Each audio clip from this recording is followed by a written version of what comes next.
My name is Rachel, and to be honest, until recently, I considered my life perfect. My marriage to Ethan had lasted 12 years, and those were good years. We lived in a cozy apartment in Brooklyn overlooking a green garden, where every morning began with a cup of coffee on the terrace.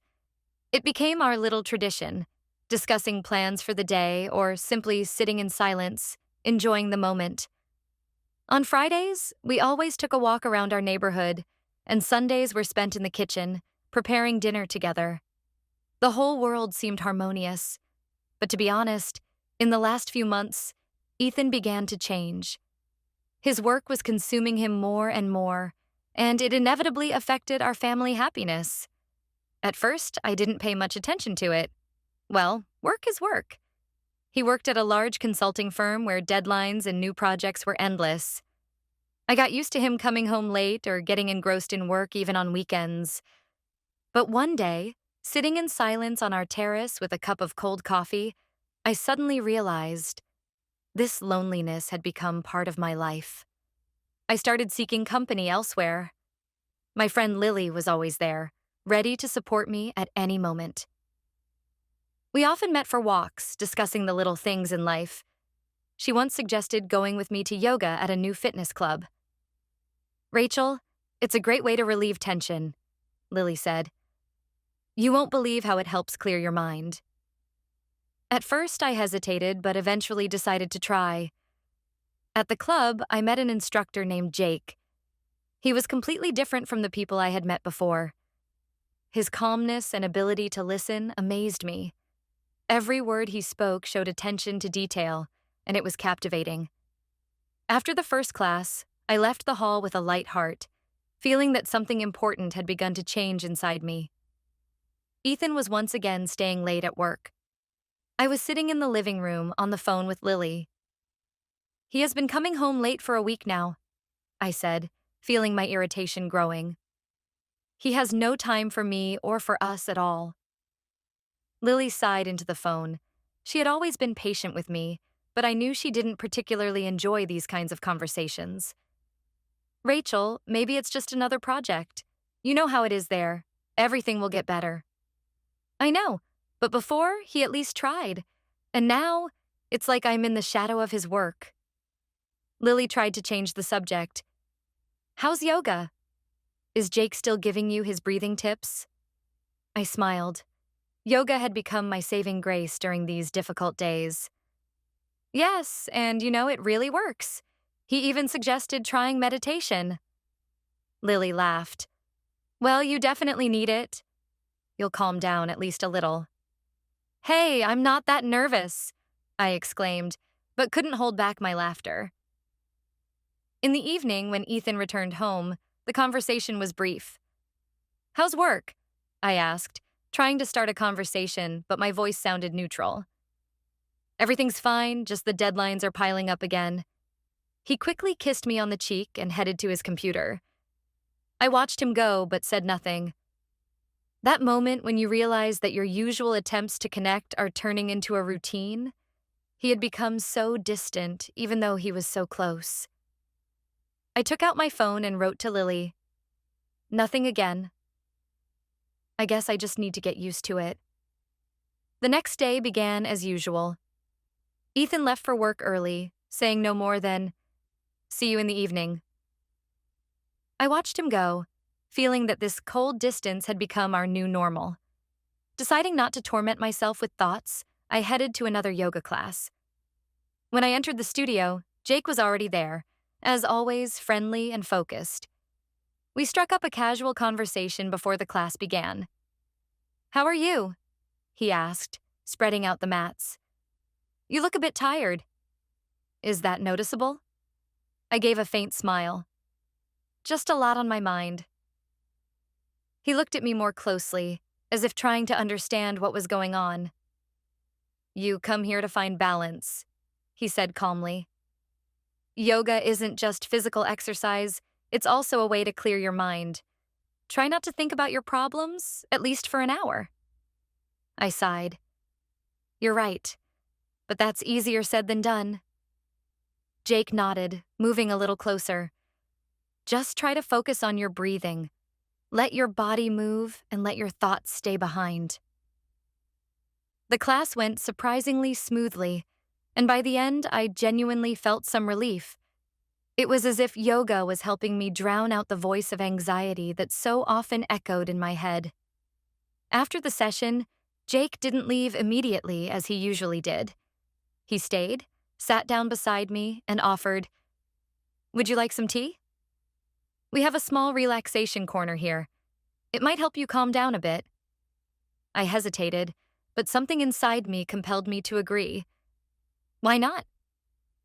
We sat at a small table by the window, and he poured us hot tea. "You often talk about balance," I said, taking my first sip. "But how do you find it when life is so tangled?" Jake looked at me thoughtfully. "Balance isn't about solving all your problems. It's about allowing yourself to be imperfect. Sometimes you just need to acknowledge that you can't control everything." His words surprised me with their simplicity. We talked for a little while longer, and it felt like in those few minutes, I had gotten to know him much better than in all the previous classes. The next class, I was already anticipating meeting Jake. I was curious about what we would talk about this time, as if our conversations had become something more than just instructor and client interactions. After finishing another practice session, I approached Jake, who was tidying up the mats. "Are you free after class?" I asked, trying not to reveal my nervousness. He looked at me with a slight smile. "Of course, if you have time, we can have some tea." "At your place?" he asked, lowering his voice. I hesitated, unsure whether to share personal details, but something inside me pushed me toward openness. "Not really. Ethan is completely absorbed in work. It's like we're living in different worlds." Jake nodded, not asking any further questions, but his gaze indicated that he understood much more than I was ready to share. "Sometimes it's just a phase," he said, "and sometimes it's a sign that you need to find something new for yourself. You know," he continued, "I've noticed that you've changed over the past few weeks. I don't know if you see it yourself, but it seems like you're becoming more confident." I pondered for a moment. Maybe. Yoga really helps me sort out my emotions, but I lack understanding at home. "That's okay," Jake said softly. "Sometimes the people around us can't see the changes happening inside us, but it's important that you see them yourself." I smiled, feeling warmth in my chest. His words seemed so simple, yet they touched my heart deeply. When I went outside after our meeting, I felt lighter, yet it was also more complicated. On one hand, I sensed the inner balance I had long been seeking.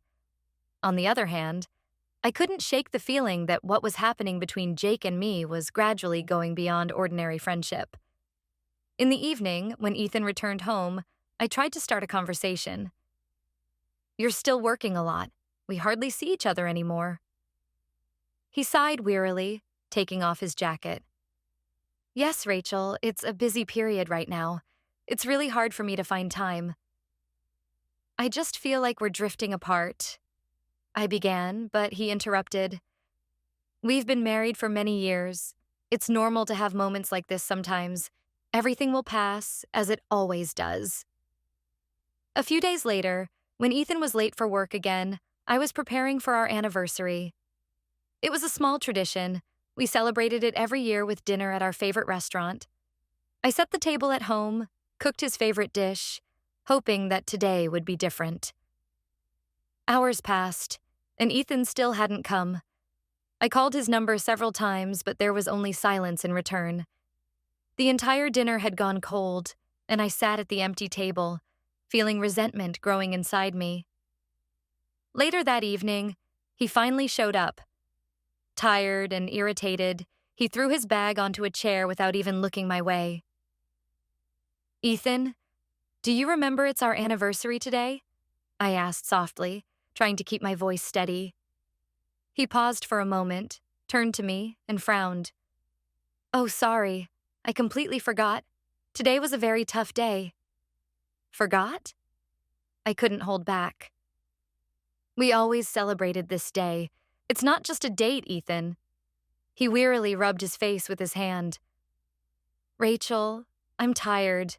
Let's not talk about this right now. My anger turned into disappointment. Doesn't anything else matter to you anymore? Is it all about work?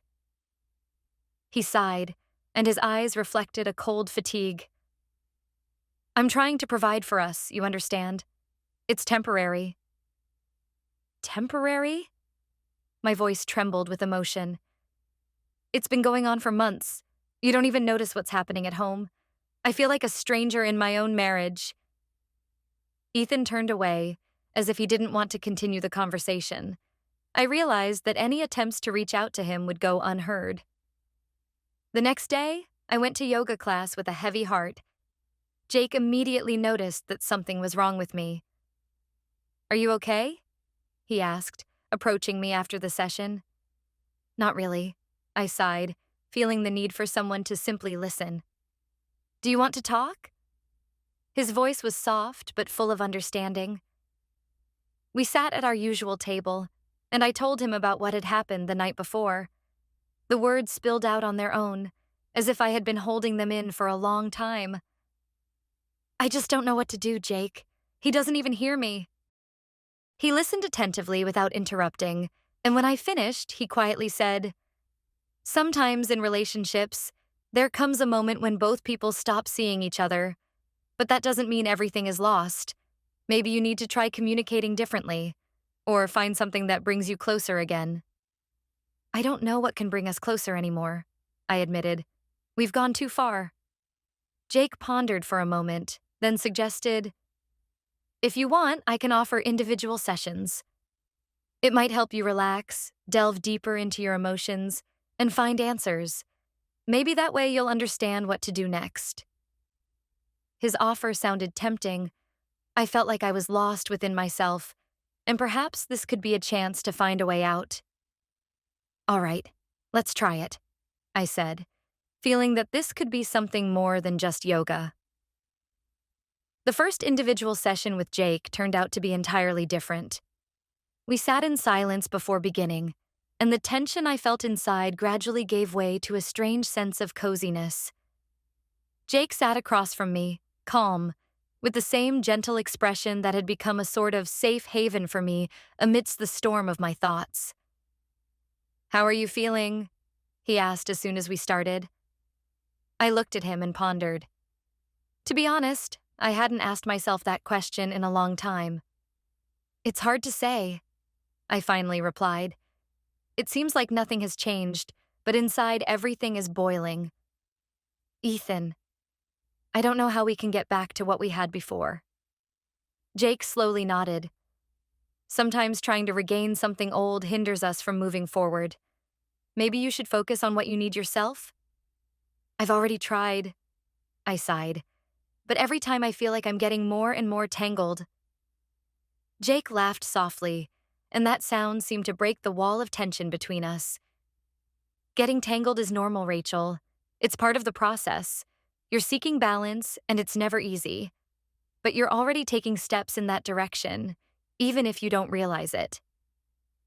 After the session, we were alone again. I tried not to succumb to the inner turmoil, but something told me that our conversation was moving in a new direction. You look a bit better, Jake said, watching me as if checking how my emotions had changed. Yes, today was easier, I admitted. Yoga really helps. But so do you. Your words make me look at everything differently. Glad to hear that, he replied softly. I think you're on the right path. Sometimes you just need to give yourself time. Rachel, he suddenly said, I'm glad you trust me. It's important. I nodded, but inside I felt a vague sense that this trusting connection was already going beyond simple friendship. One evening, after an individual session with Jake, I was returning home, but my thoughts were far away. I increasingly realized that our meetings were taking on a special significance for me. I felt the warmth and support that had long been lost in my relationship with Ethan. This time, it was harder than usual to shake off these thoughts, and I suddenly understood that I was looking forward to meeting Jake more than evenings with my own husband. When I entered the house, I was greeted by a surprise. Ethan was already home. It was unexpected, considering his recent weeks of coming home late. "Hi," he said with a smile that seemed unusual. "I thought I hadn't spent time with you in a while, so I decided to come home early." I froze in the doorway, trying to hide my confusion. My heart raced from the surprise, and a feeling of guilt began to slowly rise within me. "Hi," I whispered, forcing myself to smile. We spent the evening together, and Ethan was just as he used to be, attentive and caring. He asked a few questions about how my day had gone and, for the first time in a long time, showed interest in what I was doing. "You've gotten so into yoga lately," he said, pouring us some wine. "Is it really helping you?" I hesitated for a moment, trying to figure out how to respond. "Yes," I replied without going into details. "Yoga helps me feel better." "Glad to hear that." He smiled, and he seemed genuinely sincere. I was thinking, maybe we could go somewhere this weekend, spend some time together like we used to, he suggested, and his voice carried a genuine hope. "That's a good idea," I agreed softly, but inside everything was turned upside down. This evening was supposed to bring us back on track, as Ethan had hoped, but my thoughts kept returning to Jake, to how easy and calm it was with him. I felt that something important was beginning to change, and it scared me the most. A few weeks later, on one of our usual calm evenings, Ethan suddenly began asking questions that alarmed me. We were sitting down for dinner, and his voice, typically indifferent or tired, sounded unexpectedly attentive. "You've been talking about yoga a lot lately," he started, without much emotion but somewhat thoughtfully. "It seems like you're spending a lot of time there." "Yes," I replied, trying to stay calm. "It helps me relax." He nodded, but didn't stop there. "You talk a lot about Jake.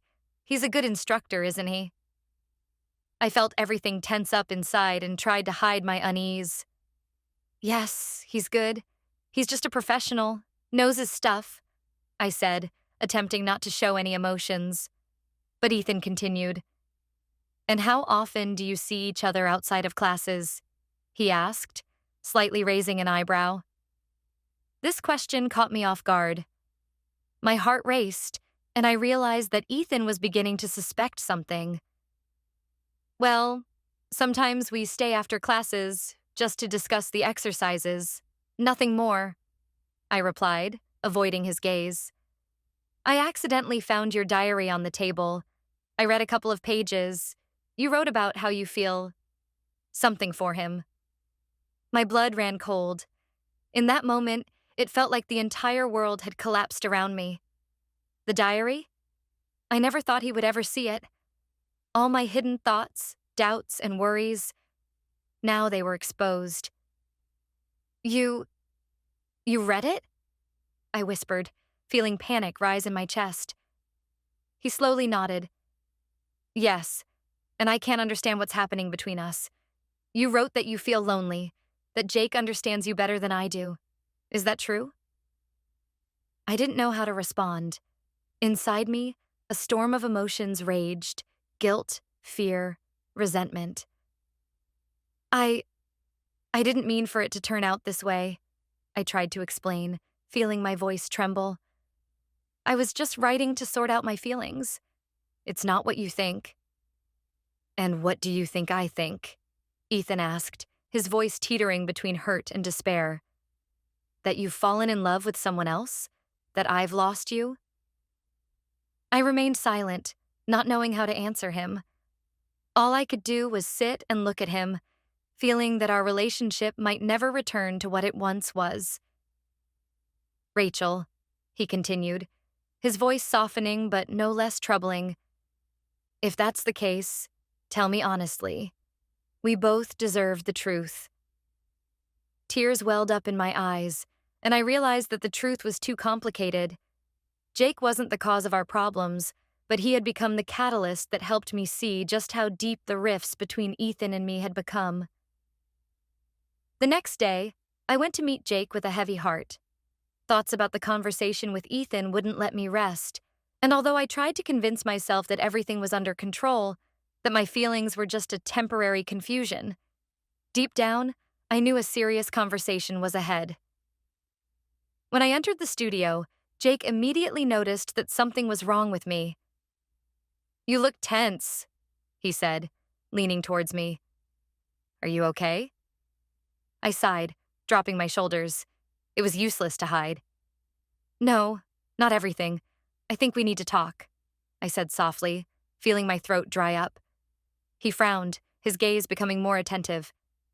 "Of course. What do you want to talk about?"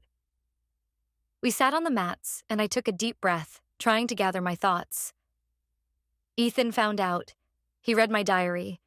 He knows that I write about you, about my feelings. And now everything has become much more complicated." Jake froze for a moment, his face turning serious. I could see him processing my words. "And what did you tell him?" he asked cautiously, not taking his eyes off me. "I told him it's not what he thinks, that you're just helping me sort myself out." I hesitated.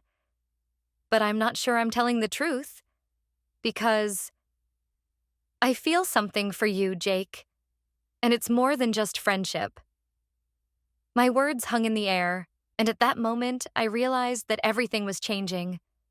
The internal fear began to intensify, but along with it came a strange sense of relief. I had finally told the truth, at least to myself. Jake didn't respond immediately. His gaze remained calm, but I could see him choosing his words carefully. "Rachel," he finally said, his voice quiet and serious. "I feel a connection to you, that's true, but I also understand that it might be temporary. Sometimes people find each other in moments when they are most vulnerable. It's not necessarily love, but rather a search for support when you feel someone truly sees you." "And what should I do now?" I asked, feeling lost. "It seems like I've gone too far, and everything with Ethan is over. But I'm not sure it's the right thing. And even if it is, I don't want you to become just an escape from my problems." Jake sighed and moved closer. "I don't want to be your escape, Rachel, and I don't think you should make hasty decisions. But you need to figure out what you want, not because I'm here, but because it's important for you yourself." The final conversation with Ethan did not take long to come. "We need to talk," I said softly, approaching him. He nodded, saying nothing, but his eyes showed that he had been waiting for this moment for a long time. I don't know how this all happened," I began, feeling anxiety building inside me. "But I've lost myself in our relationship. I tried to understand myself, to find balance, and Jake, he became a part of that journey. But that's not an excuse." Ethan sighed, his face remaining serene, though I knew there must be a storm of emotions raging inside him. "You think I didn't notice?" He finally spoke. "I saw how you were changing, but I didn't know how to help you, didn't know what to say. And then, when I read your diary, I realized I had lost you long before that." His words were simple, but they pierced my chest. I realized that he was suffering too, just hiding it behind routine and work. "It's not your fault," I said, fighting back tears. "I let our problems go too far, and Jake became the catalyst, but our problems existed before him. I don't know how to get back to what we had." Ethan looked at me with a long gaze, then shook his head. "Maybe we don't need to go back. Maybe we've both changed. I tried to convince myself that it's just a tough period, but now I understand that we've become different people, and that's scary." In that moment, I realized he was right. We had both changed and were no longer the people we were 12 years ago when we first got married. Life had changed us, our priorities, and how we saw each other. "What should we do?" I asked, feeling fear rise within me at the inevitability. Ethan looked at me with a sad smile. I think we need to separate, not because I don't love you, but because we both deserve to be happy, even if it's not together. After that final conversation, Jake and I stopped seeing each other. He had been an important part of my journey, but I realized that our relationship was more about how I sought support and understanding than about true love. Ethan and I parted ways, maintaining respect and understanding for each other. It wasn't a happy ending in the conventional sense, but it was a fair one.